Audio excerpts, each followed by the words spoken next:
the main thing that I want to discuss right now is Fidel Castro and the assassination attempts against him.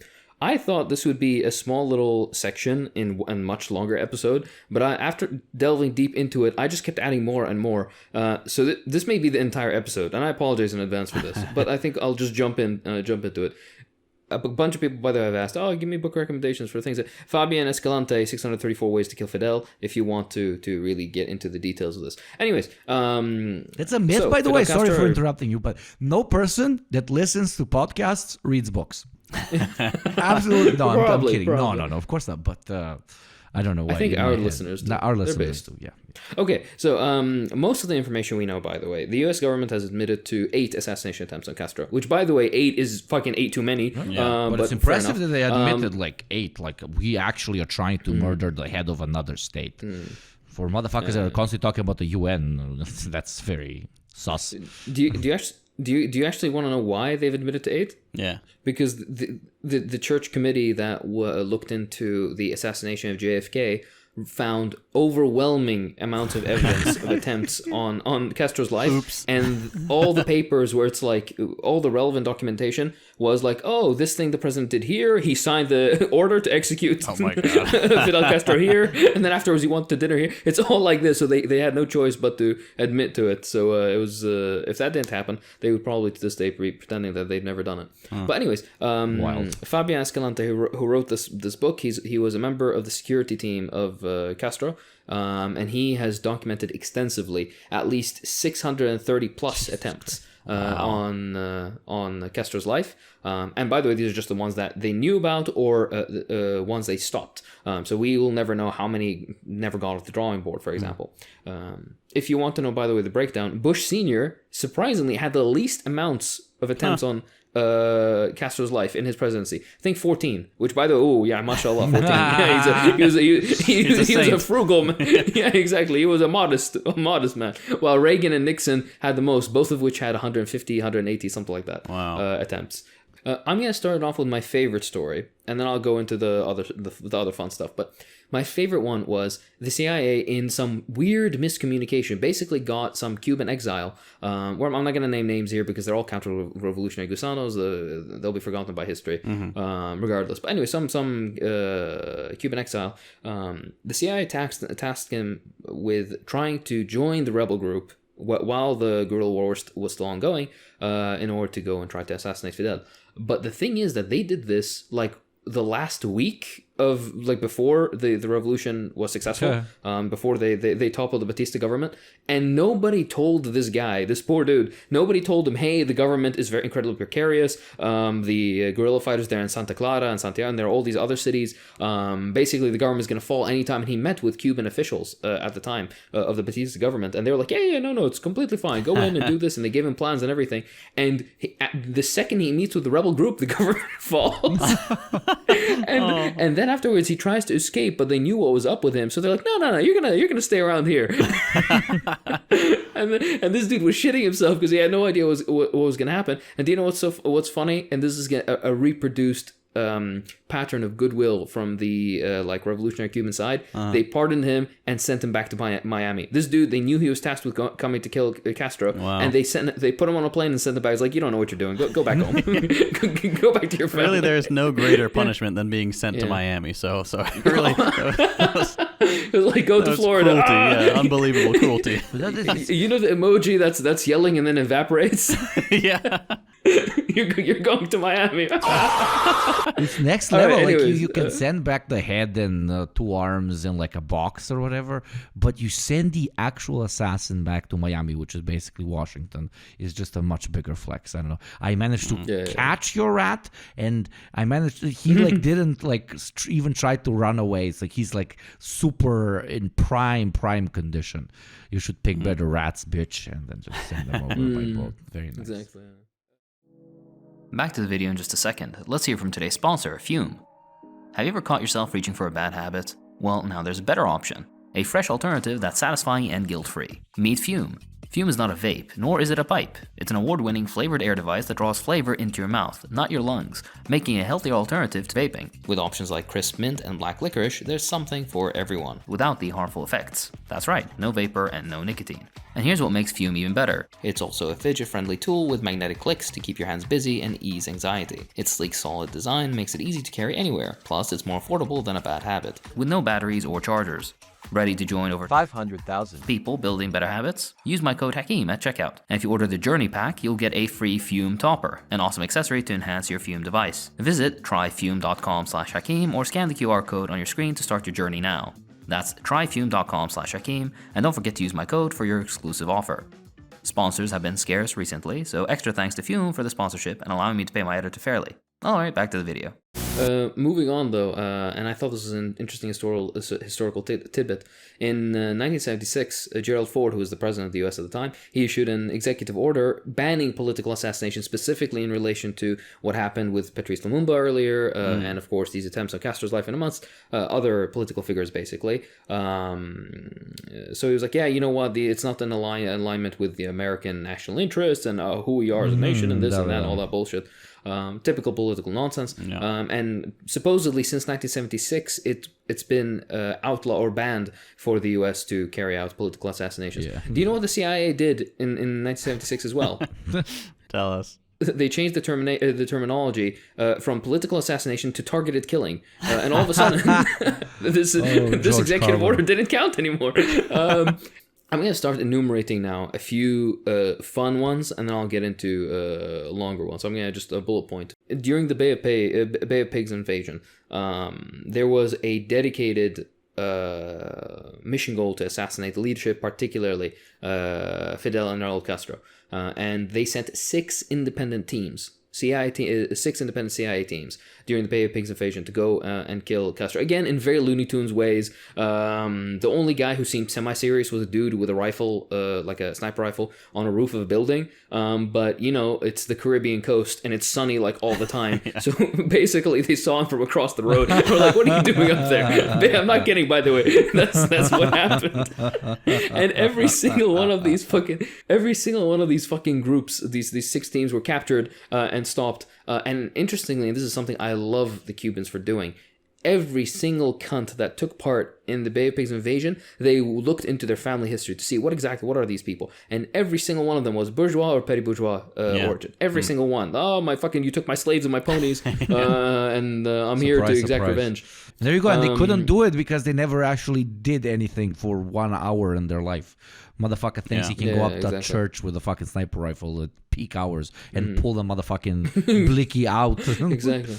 My God, ridiculous. Subsequently, by the way, after Bay of Pigs, and slightly before, slightly after, the CIA and the American government tried to get the mob that lost businesses in Cuba due to the revolution. They tried to get them in on assassination plans, and they were incredibly intricate plans that they developed for these people. The Italian mob, mostly. Yeah, exactly. Oh my God, Italian there mobs, you go. POC on POC violence initiated by Washington. Exactly. Oh man. But anyways, so the plans were incredibly intricate, and all of them were like, oh, let's try to poison his food, for example. And it was like, basically a guy got very close, and then at the last minute basically got cold feet, and at the end it didn't matter because the restaurant that they had targeted was a restaurant that Fidel wasn't going to. So they would have just poisoned some random person's food, most likely. But also the guy did get cold feet. But yeah, they also did all the other stuff. They tried to send him cigars that were stuffed with botulinum toxin, but they couldn't get it to work in experimentation. Which, by the way, again, I find very funny. You're gonna hear several of these where it's like, they set up an exploding cigar, but Castro stopped smoking. Like, again, it's like it's fucking cartoonish. Incredible. Yeah, that one is literally Looney Tunes. They've done the exploding cigar many times. Yeah, I will note though that several sources basically mention that it's poorly documented, the exploding cigar shit, but you would believe it. Do you know what isn't poorly documented? This is extensively documented and has been mentioned by several former and current CIA officials. There was if you didn't know, Castro was a big fan of scuba diving and like deep sea diving. So he enjoyed scuba diving. So they tried to get a poisoned scuba diving suit delivered to him, as well as they put like a sea snail or a conch on the bottom of an area that they knew he used to like to go scuba diving in, and they made it look interesting so it would catch his attention. So he'd go next to it and then it would blow up as if he's some crow or something. They were fishing. It's such a stupid. They were fishing for Fidel. That's a great name for a book. Oh my God. Honestly, yeah. But yeah, so like if the poisoned scuba suit wasn't enough, then he'll go near the booby trapped fucking sea snail and then it'll explode. Again, it's ridiculous. I'm curious how they were going to get him the scuba suit, because if he likes scuba diving, presumably he already has a scuba suit. So one just shows up at his doorstep and like, here, please wear this. It's like, who's it from? I don't know. Okay. Let me tell you the most famous story, I think, at least on the left. I think everybody on the left knows the story, but it's still fantastic, okay? So there's a lady of German heritage named Marita Lorenz. She was basically in 1959 in Cuba visiting with her dad. She was 19 or something at the time, visiting Cuba, and she met Fidel there, and he took a liking to her, and they, did the things that they would do. So she was a former lover of Fidel. She was there for a few weeks or months, I don't remember exactly how long, and then afterwards she had to leave Cuba to go visit her brother or something in the U.S. Anyways, so she was recruited by the CIA and then was sent back to kill him with poison pills. If you didn't know, she confessed once she was in front of him, she confessed to him that she was coming here to kill him because she loved him. And then he gave her a gun and told her to shoot him, and she couldn't. And afterwards, she did what we all wish we could do with Castro. Hell yeah. But by the way, just so you know, even if she wanted to go ahead with the poison pill plan, she put the pills in like a vat of cream, like moisturizing cream, and they dissolved the pills entirely, making them unusable. So the plan was dead from the get-go. But I want to quote the lady herself, so if you'll allow me. When Castro finally appeared, he was wary. Why did you leave so suddenly? Was his first question, because she left in 1960, afterwards. And then he asked her, are you running around with those counter-revolutionaries in Miami? I said yes. I tried to play it cool. The most nervous I have ever been was in that room. He was very tired and wanted to sleep. He was chewing a cigar, and he laid down on the bed and said, did you come here to kill me? Just like that, I was standing at the edge of the bed. I said, yes, I want to see you. And he said, that's good, that's good. Castro asked if I was working for the CIA. I said, not really, I work for myself. Then he leaned over, pulled out his gun, and handed it to me. I flipped the chamber out and hit it back. He didn't even flinch. And he said, you can't kill me. Nobody can kill me. And he kind of smiled and chewed on his cigar. I felt deflated. He was so sure of me. He just grabbed me. We made love. I contemplated staying to try talking to him later after his speech, but it would be too late because he rambles on for 8, 10, 12 hours. Honestly, mood. That was the hardest part. I wanted him to beg me to stay, but he just got dressed and left. I just sat there by myself for a while. I left him a note. I told him that I would be back. That's what this... It sounds like it's sent. You sleep with them, then he just leaves. Like, I have a speech. Bye. Oh my god. Absolute Sigma Chad. And she was cringe for trying to assassinate him. But hey, you know what? He knew what he had to do. Called her bluff. Yeah. Exactly right.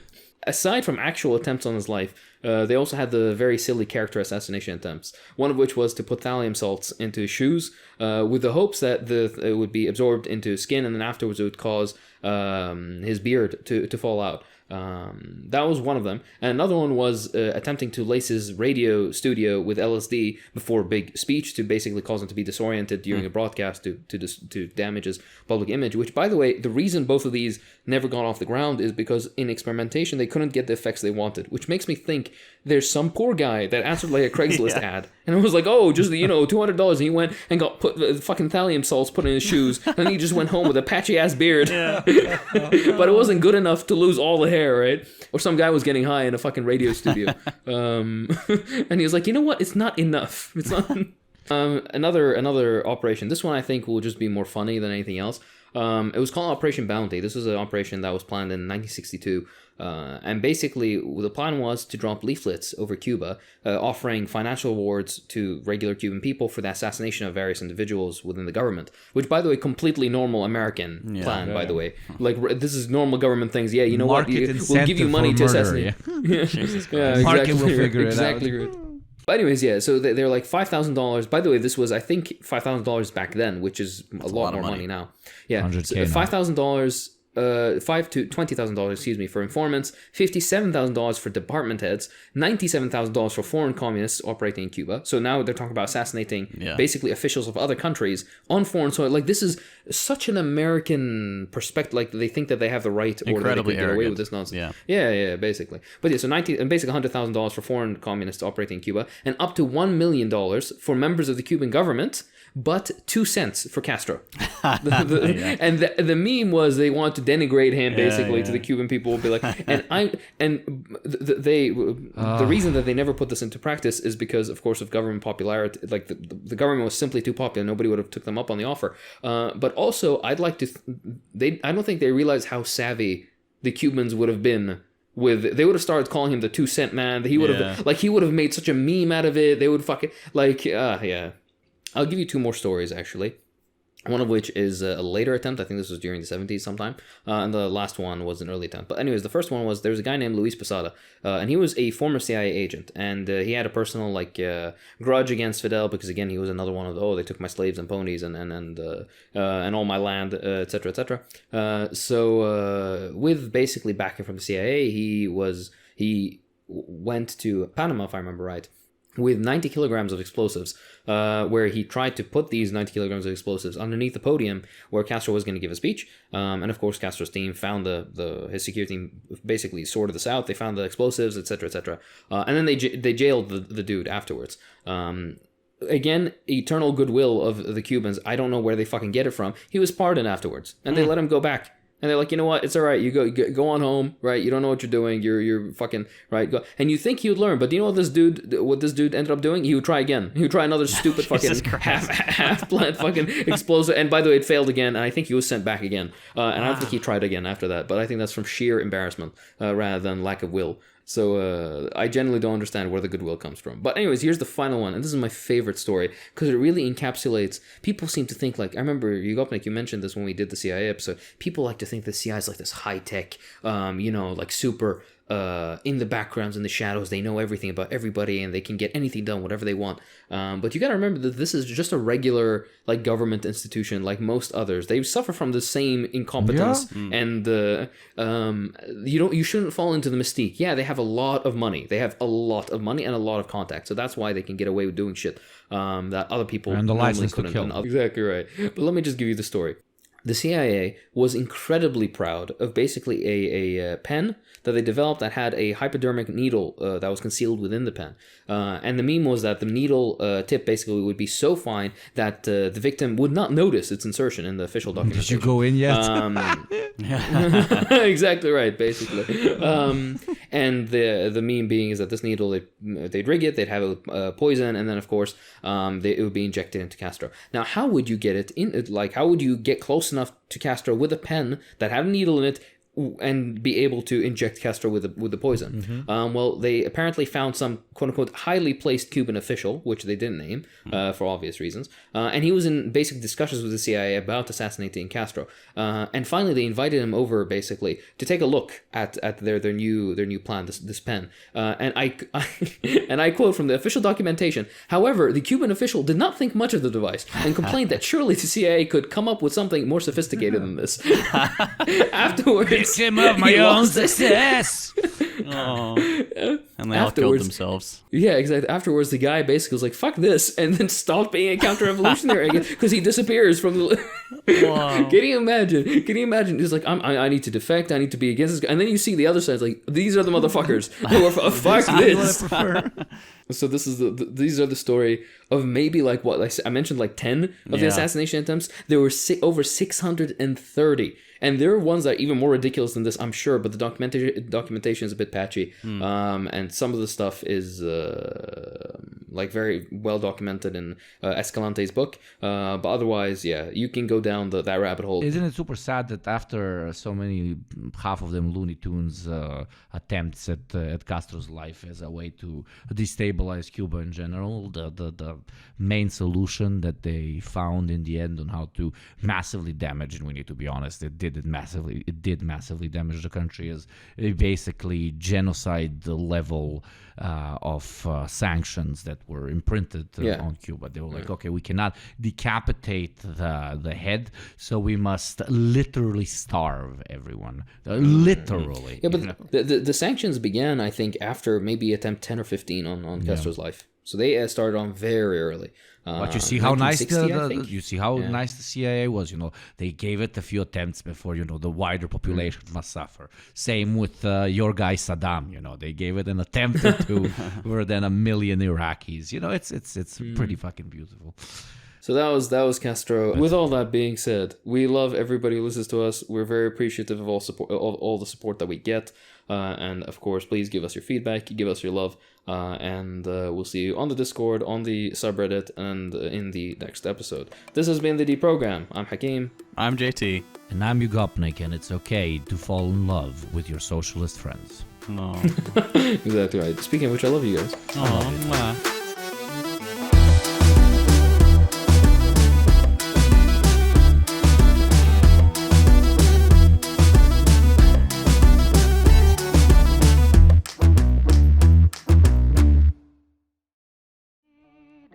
That's all for this time. If you enjoy what I do, then please consider supporting me on Patreon. It really does help.